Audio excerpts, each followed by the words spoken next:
Сегодня 14 февраля. И если вы там сидите, грустите от одиночества и от того, что вам не с кем провести этот праздник, пожалуйста, не надо. Вы есть сами у себя, и вы можете кайфовать от самих себя.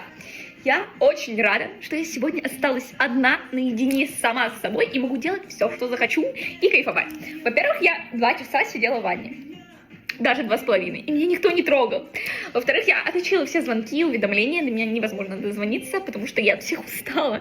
Я не поругалась там ни с кем, ни что такого. Я просто устала от социального взаимодействия. Я сейчас буду смотреть своего любимого Гарри Поттера. И пойду шить комплект для своей подруги. Это единственный комплект, который мне осталось шить на этой неделе.